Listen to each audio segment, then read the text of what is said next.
Heading out into the fall sunshine, wearing a sweater over her hamster print scrubs, she walked several blocks to an old brick apartment building. Climbing the stairs to the 3rd floor, she approached Mr. Charleston's door. Knocking, she heard barking and shuffling inside. "Coming, I'm coming," came a voice from behind the door. It swung open, and she saw the smile drop from his face when he recognized her. "Mr. Charleston," she greeted, and then bent to rub Petunia's ears. Standing back up, she searched his face for a clue as to why he seemed so nervous. "Miss Suzanne, what are you doing here?" "I just wanted to see how you and Petunia were doing. I've tried to call, but since you didn't call back, I thought I would drop by and see for myself." Visibly relaxing, he answered, "Good. We're good. I was also wondering if Animal Control ever came to see you or check in on you after the report we filled several months ago." No. I didn't hear from them, but that's fine. Well, maybe I did, but it's okay. We're good. We're all good. I don't want any trouble." It wasn't hard for Suzanne to pick up on his nervousness, and she wanted to dig deeper. "Mr. Charleston, I don't want to upset you, but why would there be trouble? We just want to make sure that the proper authorities are responding." Shaking his head emphatically, he continued, No, we're fine. I could have been mistaken."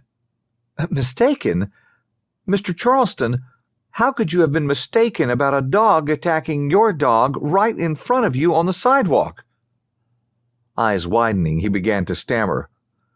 "Well, I didn't mean, mistaken, not exactly. I mean that we're fine." Realizing that she was making the strange situation worse, she nodded slowly. "Okay. Well, if you're sure, I'll just leave you then."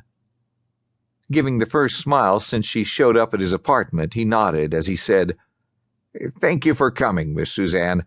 You're very kind."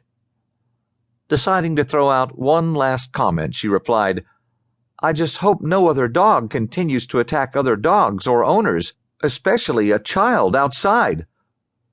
Seeing his smile drop at that statement, she turned and walked down the stairs and back out onto the street.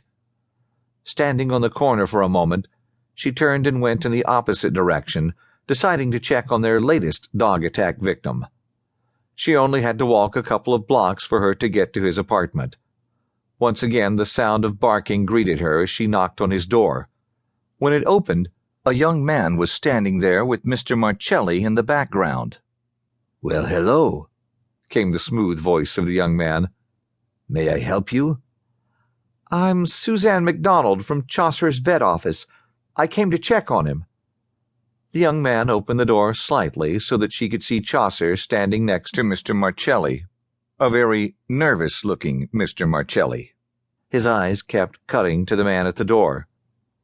"As you can see, my uncle's dog is fine, but how nice for such a beautiful young woman to make a house call." His oily words slid over her, making her just as uncomfortable as it appeared Chaucer's owner was.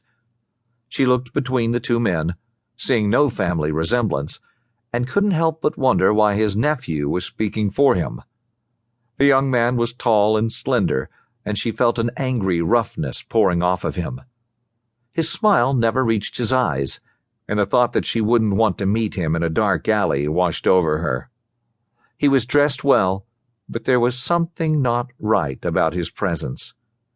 Forcing herself to look away from him, she settled her gaze on the older gentleman. "Mr. Marcelli, has Chaucer had any setbacks since his treatments? Dr. Annie wanted to know how he was, and since I was in the neighborhood, I decided to see for myself." The older gentleman's eyes cut back to his nephew, as though seeking approval to speak. Suzanne wanted to speak to him alone, but couldn't figure out how to separate them. Clearing his throat first, Mr. Marcelli responded. "Yes, my dear, Chaucer is fine, as you can tell." He stopped speaking as Suzanne pressed forward and knelt in front of Chaucer, to rub her hands over his fur.